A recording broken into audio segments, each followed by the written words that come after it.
প্রিয় শিক্ষার্থীরা, আশা করি তোমরা সবাই ভালো আছো। আমি দেবদুলাল সাহা, প্রভাষক, হিসাব বিজ্ঞান, Harda school and college. Harda school and কলেজের পক্ষ থেকে তোমাদেরকে অনলাইন ক্লাসে স্বাগত।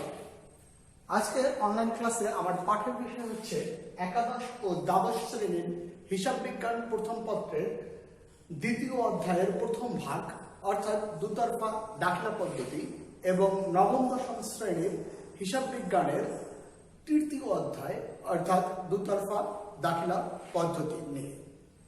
তো দুতরফা দাখিলা পদ্ধতি নিয়ে আলোচনা করার পূর্বে আমাকে দুতরফা দাখিলা পদ্ধতির উৎপত্তি ও ক্রমবিকাশ সম্পর্কে জেনে নেব। শিক্ষার্থীরা লক্ষ্য করো, ব্যবসায় বাণিজ্যের ব্যাপক প্রসারের ফলে একটি বিজ্ঞানসম্মত এবং গ্রহণযোগ্য পদ্ধতিতে হিসাব রক্ষণের প্রয়োজনীয়তা দেখা দেয়।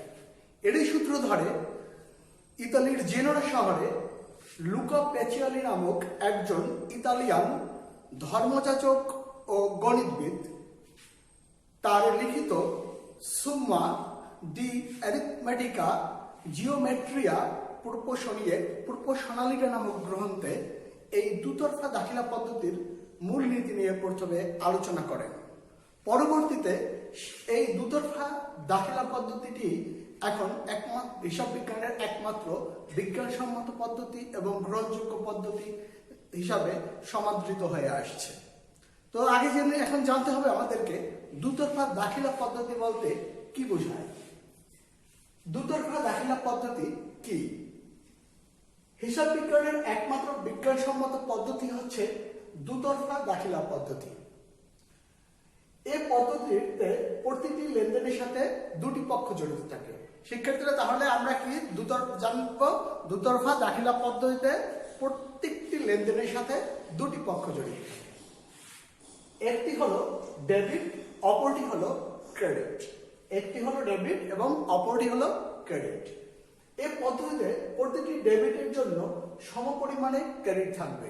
এই পদ্ধতিতে প্রত্যেকটি ডেবিটের জন্য অর্থাৎ কি থাকবে? সমপরিমাণ। অর্থাৎ ডেবিট যদি 1000 টাকা হয়, সেই সমপরিমাণেরই 1000 টাকার একটা ক্রেডিট পক্ষ থাকবে। ফলে সর্বদা মোট সম্পত্তি এবং মোট দায় সমান হবে, যার ফলে প্রতিষ্ঠানের সব সময় মোট সম্পত্তি এবং মোট দায়ের মধ্যে সমতা বিরাজ করবে। অর্থাৎ আমরা আগের অধ্যায়ে জেনেছি হিসাব সমীকরণ, অর্থাৎ ওই হিসাব সমীকরণের সব সময় সমতা বজায় রাখবে। তো শিক্ষার্থীরা, দুতরফা দাখিলা পদ্ধতিতে আমরা জানলাম প্রত্যেকটা লেনদেনে কয়টি পক্ষ থাকে? হ্যাঁ, দুটি পক্ষ, একটি ডেবিট পক্ষ এবং একটি ক্রেডিট পক্ষ। তাহলে আমরা এখন এই পক্ষগুলো কিভাবে নির্ধারণ করবো, অর্থাৎ কোনটা ডেবিট হবে কোনটা ক্রেডিট হবে? নিশ্চয়ই তোমাদের মনে প্রশ্ন জেগেছে এখন। তাহলে আমরা এখন দেখবো কিভাবে ডেবিট ক্রেডিট নির্ণয় করা যায়। তাহলে ডেবিট ক্রেডিট নির্ণয়ের নিয়মাবলী জানবো। তাহলে আধুনিক পদ্ধতিতে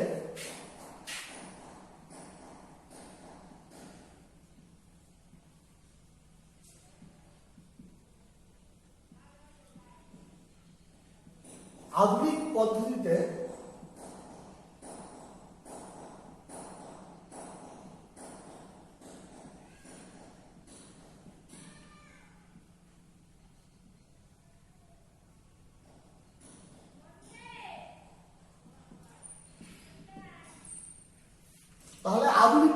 ডেবিট ক্রেডিট নির্ণয়। আমরা আধুনিক পদ্ধতি বলতে হিসাব সমীকরণ কি বুঝি? আমরা হিসাব সমীকরণের উপাদানগুলো সম্পর্কে আগের চ্যাপ্টারে জেনেছিলাম। হিসাব সমীকরণে কি কি উপাদান আছে? 1 নম্বর উপাদানটা কি বলতো? এ, অর্থাৎ কি? সম্পদ। 2 নম্বর উপাদানটা কি ছিল? 2 নম্বর উপাদানটা কি ছিল? দায়, অর্থাৎ লায়াবিলিটিস। আমার 3 নম্বর উপাদানটা কি ছিল? 3 নম্বর উপাদানটা ছিল মালিকানা সত্ত্ব। মালিকানা সত্ত্ব। আর মালিকানা সত্ত্বের আবার ভিতরে আমরা 4টি উপাদান পেয়েছি।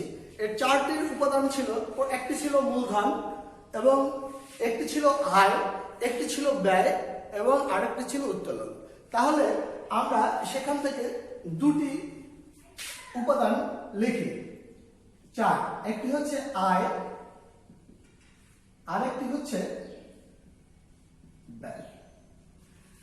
আধুনিক পদ্ধতিতে এই পাঁচটি বিষয়কে, পাঁচটি হিসাবকেই বলা হয় হিসাবের প্রকারভেদ, বা আধুনিক পদ্ধতিতে এই হিসাব 5 প্রকার। তাহলে এই 5 প্রকার হিসাবের মাধ্যমে আমরা ডেবিট ক্রেডিট নির্ণয় করতে পারি। তাহলে আমরা জেনে নিই কিভাবে ডেবিট ক্রেডিট নির্ণয় করব। যখন কোনো সম্পদ হিসাব আসবে, সম্পদ যদি বৃদ্ধি পায় তখন আমরা সেটাকে ডেবিট করব। সম্পদ, কোনো লেনদেনের মাধ্যমে যদি সম্পদ বৃদ্ধি পায় তবে আমরা কি করব, সেটাকে ডেবিট করব। তাহলে প্রশ্ন জাগতে পারে হ্রাস পেলে কি করব? হ্যাঁ, তাহলে সম্পদ যদি হ্রাস পায় তখন সেটা হবে ক্রেডিট। এরপরে দায়। দায়ের ক্ষেত্রে বন্ধুরা, যেহেতু সম্পদের উল্টো বিষয়, সেহেতু আমরা মনে রাখার সাথে এটা উল্টা, একেবারে সম্পদের উল্টা। কি হবে? দায় যদি হ্রাস পায় তখন ডেবিট হবে, বৃদ্ধি পেলে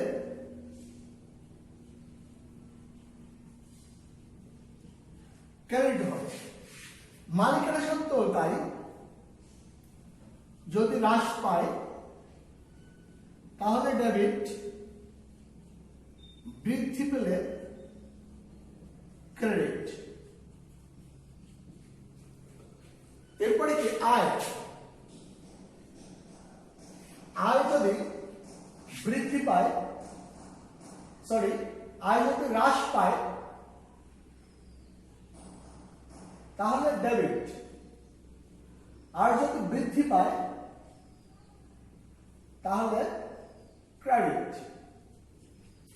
ব্যয়ের ক্ষেত্রে অবশ্যই আয়ের উল্টো, যদি ব্যয় বৃদ্ধি পায় তবে ডেবিট, আর যদি হ্রাস পায় তবে ক্রেডিট। তাহলে শিক্ষার্থীরা, আমরা সূত্রটিকে ভালো করে লক্ষ্য করি। ডেবিট ক্রেডিট নির্ণয়ের: সম্পদ যদি বৃদ্ধি পায় তবে ডেবিট, যদি হ্রাস পায় তবে ক্রেডিট। দায় যদি হ্রাস পায় তবে ডেবিট, যদি বৃদ্ধি পায় তাহলে ক্রেডিট। মালিকানা সত্ত্ব যদি হ্রাস পায় তবে ডেবিট, যদি বৃদ্ধি পায় তবে ক্রেডিট। আয় যদি বৃদ্ধি পায় তাহলে ক্রেডিট, যদি হ্রাস পায় তাহলে ডেবিট। ব্যয় যদি বৃদ্ধি পায় তবে ডেবিট, হ্রাস পেলে ক্রেডিট। তাহলে শিক্ষার্থীরা, আমরা একটু টেকনিক অবলম্বন করে এটা মনে রাখতে পারি। দেখা যাচ্ছে 5 প্রকার হিসাবে সম্পদ এবং ব্যয়, এই দুটি ক্ষেত্রে সিমিলারিটি দেখতে পাচ্ছি আমরা, যে যদি ব্যয় বৃদ্ধি পায় এবং সম্পদ বৃদ্ধি পায় তাহলে এই দুটো ডেবিট হয়, যদি দুটো হ্রাস পায় তাহলে ক্রেডিট হয়। আর বাকি যে তিনটা আছে, দায়, মালিকানা সত্ত্ব এবং আয়, এগুলো ওটার উল্টা, অর্থাৎ হ্রাস পেলে ডেবিট, বৃদ্ধি পেলে ক্রেডিট। তাহলে আমরা শিক্ষার্থীরা শিখে গেলাম খুব সহজেই ডেবিট ক্রেডিট নির্ণয়ের সূত্র। তাহলে আসো এবার আমরা কিছু লেনদেনের ডেবিট ক্রেডিট নির্ণয়ের চেষ্টা করি।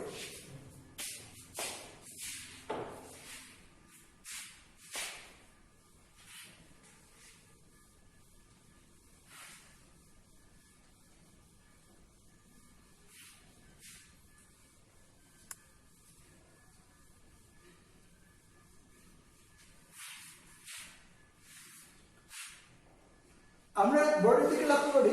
প্রথম লেনদেনটা, এখানে কতিপয় লেনদেন আছে, আমরা এগুলোর ডেবিট ক্রেডিট নির্ণয়ের চেষ্টা করি। প্রথম লেনদেন আছে, ব্যবসায় মূলধন আনয়ন করা হলো 1 লক্ষ টাকা। তাহলে আমরা কি, ব্যবসায় মূলধন আনয়ন করা হলো। তাহলে এই ব্যবসায় যদি মূলধন আনয়ন করা হয় তাহলে পক্ষ দুটি কি হয়? ব্যবসায় কি আনা হচ্ছে? মূলধন। মূলধন হিসাবে কি আসে শিক্ষার্থীরা? আসে কি? নগদ টাকা। যদি কোনো লেনদেনে নগদ টাকা জড়িত থাকে তার একটি পক্ষ অবশ্যই হয় কি? নগদান হিসাব। তাহলে এর একটি পক্ষ নগদান হিসাব, নগদান হিসাব। তাহলে ব্যবসায় অপরপক্ষ কি, এই নগদ টাকাটা কি হিসাবে এসেছে? মূলধন হিসাবে। অর্থাৎ মালিক যদি ব্যবসায় কোনো কিছু আনে বা ব্যবসায় বিনিয়োগ করে, তবে সেটাকে আমরা কি বলবো? মূলধন বলবো। তাহলে এর একটি পক্ষ হচ্ছে তাহলে মূলধন হিসাব, মূলধন হিসাব। তাহলে এবার আমাকে জানতে হবে শিক্ষার্থীরা, এই নগদান হিসাব হিসাবের কোন প্রকারের হিসাবের ভিতরে পড়ে? নগদ টাকা, এটা ব্যবসায়ের কি সম্পদ। তাহলে আমি যদি মূলধন হিসাবে নগদ টাকা আনি, তাহলে নগদ টাকা কি বৃদ্ধি পায় না হ্রাস পায়? অবশ্যই বৃদ্ধি পায়।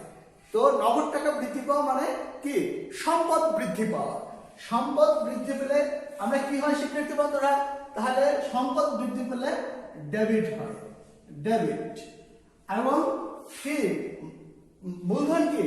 মূলধন হচ্ছে মালিকের কাছ নিকট দায় বা মালিকের নিকট পাওনা। তাহলে আগেই আমরা বলেছিলাম এটা মালিকের নিকট যে দায় বা মালিকের যে ব্যবসায়ের কাছে পাওনা, সেটাকে বলি আমরা মালিকানা সত্ত্ব। তাহলে এই মূলধনটা কি শিক্ষার্থীরা? এটা হচ্ছে মালিকানা সত্ত্ব। তাহলে মূলধন আনলে ব্যবসায় মালিক যদি মূলধন সরবরাহ করে, তাহলে ব্যবসায় মালিকের নিকট দায় নিশ্চয়ই বেড়ে যায়। তাহলে কি হয়? সেক্ষেত্রে মালিকানা সত্ত্ব বৃদ্ধি পায়। আর মালিকানা সত্ত্ব বৃদ্ধি পেলে কি হয়? ক্রেডিট।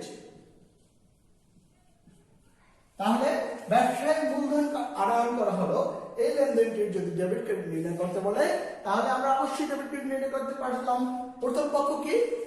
নগদান হিসাব, সেটা কি? ডেবিট। অপর পক্ষ কি? মূলধন হিসাব, সেটা কি? ক্রেডিট। অর্থাৎ নগদান হিসাব ডেবিট, মূলধন হিসাব ক্রেডিট। আমরা পরের লেনদেনটায় যাই। বোর্ডের দিকে খেয়াল করো শিক্ষার্থীরা, পরের লেনদেনটা আছে ব্যাংকে জমা দান। ব্যাংকে জমা দান। তাহলে ব্যাংকে জমা দিছি, দেওয়া হয়েছে। কি দেওয়া হয়েছে? ব্যাংকে জমা, নিশ্চয়ই নগদ টাকা। আর কোথায় জমা দেওয়া হয়েছে? ব্যাংকে। তাহলে নিশ্চয়ই একটা ব্যাংক হিসাব, অপরটি নগদান হিসাব। তাহলে একটি পক্ষ হচ্ছে ব্যাংক হিসাব, ব্যাংক হিসাব। আর অপর পক্ষ হচ্ছে নগদান হিসাব, নগদান হিসাব। তাহলে দেখা যাচ্ছে কি ব্যাংক এবং নগদ দুটি কি আমার কাছে ব্যবসায় প্রতিষ্ঠানের সম্পদ, দুটি ব্যবসায় প্রতিষ্ঠানের সম্পদ। তাহলে আমরা যখন ব্যাংকে নগদ টাকা জমা দিলাম, তখন কি ব্যাংকের ব্যালেন্স কি বৃদ্ধি পেল না হ্রাস পেল? অবশ্যই বৃদ্ধি পেল। তাহলে ব্যাংকের টাকা কি হয়েছে? বৃদ্ধি পেয়েছে। তাহলে ব্যাংকের টাকা বৃদ্ধি পাওয়া মানে কি? সম্পদ বৃদ্ধি পাওয়া। তাহলে আমরা জানি সম্পদ বৃদ্ধি পেলে কি হয়? ডেবিট হয়। এই জন্য কি হবে? ব্যাংক হিসাব ডেবিট। আবার যখন ব্যবসা থেকে নগদ টাকা ব্যাংকে জমা দেওয়া হলো, কি হলো? ব্যবসায় নগদ টাকা হ্রাস পেল। তাহলে ব্যবসায় নগদ টাকা যদি হ্রাস পাওয়া মানে কি? ব্যবসায় সম্পদ হ্রাস পাওয়া। তাহলে সম্পদ হ্রাস পেলে আমরা কি করি? সম্পদ বৃদ্ধি পেলে যেভাবে ডেবিট করি, সম্পদ হ্রাস পেলে সেভাবে আমরা কি করি? ক্রেডিট করি। তাহলে এটা কি হবে? ক্রেডিট। শিক্ষার্থীরা, যদি আমাকে কারণ ব্যাখ্যা করতে বলা হয়, তাহলে অবশ্যই আমরা কারণ ব্যাখ্যা করতে পারবো। কারণ ব্যাখ্যায় কি লিখবো? প্রথমটা কি ছিল? নগদান হিসাব, সম্পদ হিসাব, সম্পদ বৃদ্ধি পেয়েছিল। তাহলে আমরা লিখতে পারি সংক্ষেপে কারণ ব্যাখ্যায় এর বৃদ্ধি।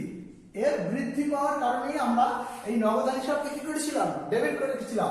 আর এটা কি আমরা কি জানি? এটাকে বলা হয় কি? ই, মালিকানা সত্ত্ব, ইকুইটি। ইকুইটি বৃদ্ধি পেয়েছে, এজন্য আমরা লিখতে পারি কি? এটা ই বৃদ্ধি। ই বৃদ্ধি পেয়েছে, এজন্য মূলধন হিসাব ক্রেডিট করেছিলাম। এরপরে কি? এখানে কি? সম্পদ বৃদ্ধি পেয়েছে, অর্থাৎ ব্যাংক ব্যালেন্স বৃদ্ধি পেয়েছে মানে সম্পদ বৃদ্ধি পেয়েছে। সম্পদ বৃদ্ধি মানে এ বৃদ্ধি। এ বৃদ্ধি পেয়েছে, এই জন্য এটা কি হয়েছে? ডেবিট হয়েছে। আর এটা কি? নগদ টাকা। নগদ টাকা ব্যাংকে জমা দেওয়ার ফলে কি হয়েছে? সম্পদ হ্রাস পেয়েছে, এই জন্য কি হয়েছে? এ হ্রাস।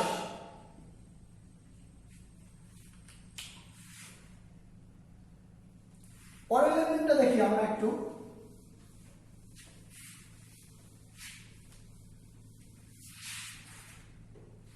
পরের লেনদেনটা কি?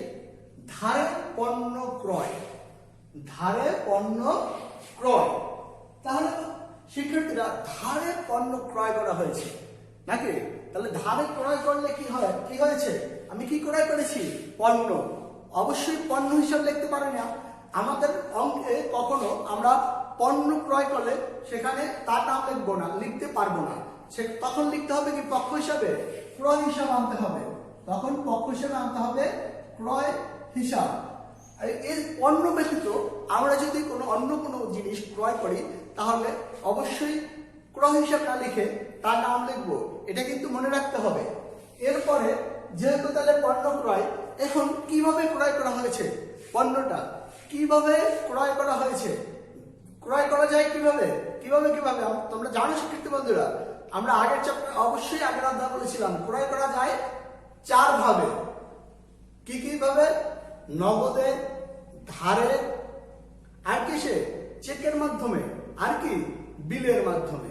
তাহলে নগদে ক্রয় করলে আর অপরপক্ষ কি হয়? নগদান হিসাব। ধারে ক্রয় করলে হ্যাঁ প্রদেয় হিসাব। যদি ব্যাংকের চেকের মাধ্যমে ক্রয় করা হয় অবশ্যই ব্যাংক হিসাব, আর যদি বিলের মাধ্যমে ক্রয় করা হয় তবে কি হবে? প্রদেয় বিল হিসাব। তাহলে এখানে কিভাবে ক্রয় করা হয়েছে? ধারে পণ্য ক্রয় করা হয়েছে, তাহলে অবশ্যই কি আসবে? প্রদেয় হিসাব, প্রদেয় হিসাব। তাহলে পণ্যটি কিভাবে ক্রয় করা হয়েছে? ধারে, এই জন্য আসছে প্রদেয় হিসাব। তাহলে ক্রয় হিসাব এটা কোন কি? ক্রয় কি আমার প্রতিষ্ঠানের? ক্রয় হচ্ছে আমার প্রতিষ্ঠানের ব্যয় বা ব্যয় হিসাব। তাহলে ক্রয় করলে ব্যয় কি বৃদ্ধি পায় না হ্রাস পায়? অবশ্যই ব্যয় বৃদ্ধি পায়। তাহলে কি ব্যয় বৃদ্ধি পেলে কি হয়? ব্যয় বৃদ্ধি পেলে ডেবিট হয়, এই জন্য এটা কি হবে? ক্রয় হিসাব ডেবিট। প্রদেয় হিসাব এটা কোন ধরনের হিসাব? প্রদেয় হিসাব হচ্ছে যেহেতু আমি ক্রয় করছি, কিভাবে ক্রয় করছি? বাকিতে। তার মানে কি সে আমার কাছে কি করে? টাকা পায়। অর্থাৎ ব্যবসা প্রতিষ্ঠান তাহলে কার কাছে দায় আছে? ওই তৃতীয় পক্ষের নিকট। তাহলে এটা একটা দায়, এটা একটা দায়। তাহলে দায় আমি বাকিতে ক্রয় করলে দায় বৃদ্ধি পায় না হ্রাস পায়? অবশ্যই দায় বৃদ্ধি পায়। দায় বৃদ্ধি পেলে কি হয়? ক্রেডিট। এই জন্য প্রদেয় হিসাব হবে ক্রেডিট। তাহলে শিক্ষার্থীরা আমরা পেলাম কি? ক্রয় হিসাব ডেবিট, প্রদেয় হিসাব ক্রেডিট। এবার আমরা একটু কারণ ব্যাখ্যা লিখি। কেন? ব্যয়, ব্যয়টাকে আমরা লিখি সংক্ষেপে ইএক্স অর্থাৎ এক্সপেন্সেস। ইএক্স বৃদ্ধি, ইএক্স বৃদ্ধি। ইএক্স বৃদ্ধি পেলে ডেবিট হয়, এই জন্য ক্রয় হিসাব ডেবিট হয়েছে। আর কি এটা কি? দায়। দায়কে আমরা কি লিখি? এল, লায়াবিলিটিস। দায় বৃদ্ধি, দায় বৃদ্ধি পেলে ক্রেডিট হয়, অর্থাৎ প্রদেয় হিসাব। বাকি ধারে ক্রয় করলে দায়ের বৃদ্ধি পায়, অর্থাৎ প্রদেয় হিসাব বৃদ্ধি পায়, যার ফলে দায় বৃদ্ধি হলে আমরা সেটাকে কি করি? ক্রেডিট। আমরা পরের লেনদেনে যাই। পরের লেনদেন আছে কি? বেতন প্রদান। বেতন প্রদান। শিক্ষার্থীরা কি প্রদান করা হয়েছে? বেতন। তাহলে একটা পক্ষ কি? বেতন, বেতন হিসাব। বেতন বাবদ কি প্রদান করা হয় সাধারণত? অবশ্যই নগদ টাকা। তাহলে নগদ টাকা যদি যেখানে জড়িত সেখানে পক্ষটা কি হয়? অবশ্যই নগদান হিসাব। তাহলে অপর পক্ষ হচ্ছে নগদান হিসাব, নগদান হিসাব। অপর পক্ষ হচ্ছে নগদান হিসাব। তাহলে বেতন কি? বেতন কোন ধরনের হিসাব করে? বেতন হচ্ছে আমার প্রতিষ্ঠানের ব্যয়। তাহলে বেতন যদি প্রদান করা হয় তাহলে কি হয়? ব্যয় বৃদ্ধি পায়। ব্যয় বৃদ্ধি পেলে কি হয়? আমরা আগেই জেনেছি ব্যয় বৃদ্ধি পেলে হয় ডেবিট। আর এই যে নগদান, কিভাবে ব্যয় প্রস্তুত করা হয়েছে? নগদ টাকার মাধ্যমে। তাহলে বেতন হিসাবে যদি নগদ টাকা দিয়ে দেওয়া হয় তখন কি হবে? অবশ্যই নগদ টাকা হ্রাস পাবে। নগদ টাকা হ্রাস পাওয়া মানে কি? নগদ আমরা আগেই জেনেছি এটা কি? সম্পদ। তাহলে সম্পদ হ্রাস, আর সম্পদ হ্রাস পেলে কি হয়? ক্রেডিট হয়। সম্পদ হ্রাস পেলে ক্রেডিট হয়। তাহলে আমরা কারণ ব্যাখ্যা লিখি ইএক্স বৃদ্ধি, অর্থাৎ ব্যয় বৃদ্ধি, এজন্য বেতন হিসাব ডেবিট। আর এ অর্থাৎ সম্পদ হ্রাস, এজন্য সম্পদ হ্রাস পাওয়ার কারণে ক্রেডিট হয়েছে। আমরা এখন পরবর্তী লেনদেনে যাব। পরবর্তী লেনদেন হচ্ছে নগদে পণ্য বিক্রয়। তাহলে নগদে বিক্রয় করলে বন্ধুরা শিক্ষার্থীরা কি হয়? আমরা নগদ টাকা পাই। তাহলে একটা পক্ষ হয় কি? নগদান হিসাব, নগদান হিসাব। আর একটা পক্ষ কি? কি করা হয়েছে? বিক্রয়। কি বিক্রয় করা হয়েছে? পণ্য। যদি পণ্য বিক্রয় করা হয় তখন সে পক্ষটা হয় বিক্রয় হিসাব। মনে রাখবে শিক্ষার্থীরা, যদি বিক্রয় করা হয় পণ্য বাদে অন্য কিছু, তখন বিক্রয় হিসাব না হয় তার নাম হয়। যেহেতু পণ্য বিক্রয় করা আছে সেহেতু বিক্রয় হিসাব। তাহলে কিভাবে বিক্রয় করা হয়েছে? নগদান হিসাব। নগদ টাকা কি? সম্পদ। বিক্রয় করলে কি হয়? নগদ টাকা বৃদ্ধি পায়। নগদ টাকা বৃদ্ধি পাওয়া মানে কি? সম্পদ বৃদ্ধি পাওয়া। এজন্য কি হবে? সম্পদ বৃদ্ধি পেলে ডেবিট। এবং বিক্রয় কি? বিক্রয় হচ্ছে আয়। বিক্রি করলে কি হয়? আয় বৃদ্ধি পায়। এবং আয় বৃদ্ধি পেলে কি হয়? ক্রেডিট। তাহলে আমরা কারণ ব্যাখ্যা হিসেবে কি লিখতে পারি? এ বৃদ্ধি, অর্থাৎ নগদ টাকা বৃদ্ধি মানে হচ্ছে সম্পদ বৃদ্ধি। এজন্য এ বৃদ্ধি। আর বিক্রয়ের ফলে কি হয়েছে? আয় বৃদ্ধি হয়েছে। আয় হচ্ছে আর, অর্থাৎ রেভিনিউ। রেভিনিউর বাংলা হচ্ছে আয়। আর বৃদ্ধি। নেক্সট লেনদেন আছে কমিশন পাওয়া গেল। তাহলে কমিশন পাওয়া গেল। কমিশনের মাধ্যমে, কমিশন কিসের মাধ্যমে পাওয়া যায়? কমিশন হিসেবে পাওয়া যায় নগদ টাকা। তাহলে একটা পক্ষ হয় কি? নগদান হিসাব। অপর পক্ষ কি পাওয়া গেল? কমিশন। তাহলে কি? প্রাপ্ত কমিশন হিসাব।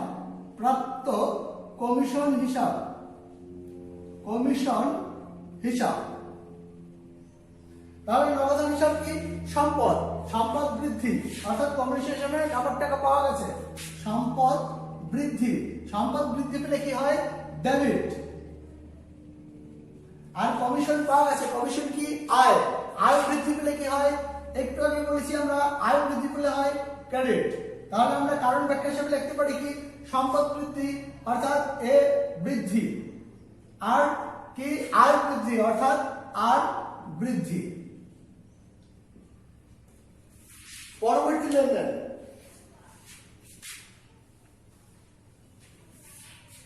লেনদেন আছে জীবন বীমা প্রিমিয়াম প্রদান। এখন একটু আসি এখানে।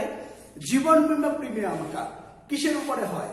ব্যবসায়ের উপরে কি শিক্ষার্থীর জীবন বীমা প্রিমিয়াম হয়? না, ব্যবসায়ের উপর কখনো জীবন বীমা প্রিমিয়াম হয় না। কারণ জীবন বীমা কার উপর হয়? মানুষের জীবনের উপরে। তাহলে জীবন বীমা প্রিমিয়াম কার খরচ? মালিকের ব্যক্তিগত খরচ। অর্থাৎ আমরা আগেই জেনেছিলাম, মালিক যদি ব্যবসায় কোনো কিছু প্রদান করে সেটাকে মূলধন বলা হয়। তাহলে এবার কি করলো? মালিক ব্যবসায় থেকে নিল। তাহলে ব্যবসায় থেকে মালিক যদি কোনো কিছু নেয় সেটাকে বলা হয় উত্তোলন। তাহলে এর একটা পক্ষ হবে উত্তোলন হিসাব। অপর পক্ষ কি হবে? জীবন বীমা প্রিমিয়াম প্রদান। তাহলে প্রদান করতে কি প্রয়োজন? নগদ টাকা হলে কি হবে? নগদান হিসাব। তাহলে উত্তোলনের ফলে কি হচ্ছে? মালিক ব্যবসা থেকে টাকা নিয়ে গেছে। তার মানে কি? মালিক ব্যবসায়ের কাছে, মালিকের নিকট যে ব্যবসায় দায় ছিল সেটাকে কি বলা হয়? মালিকানা সত্ত্ব। সেটা কি পেয়েছে? বৃদ্ধি পেয়েছে না হ্রাস পেয়েছে? অবশ্যই হ্রাস পেয়েছে, যেহেতু মালিক টাকা নিয়ে গেছে। তাহলে মালিকানা সত্ত্ব হ্রাস পেলে কি হয়? মালিকানা সত্ত্ব হ্রাস পেলে হয় ডেবিট। একটু শর্ট নোট এখানে, যে সবসময় মনে রাখবে মালিকানা সত্ত্বের ভিতরে দুটি জিনিসই আছে, একটি হচ্ছে মূলধন, আরেকটি হচ্ছে উত্তোলন। তাহলে মালিক যদি মূলধন আনয়ন করে সবসময় সেটি ক্রেডিট হয়, অর্থাৎ মূলধন সাধারণত ক্রেডিট হয়।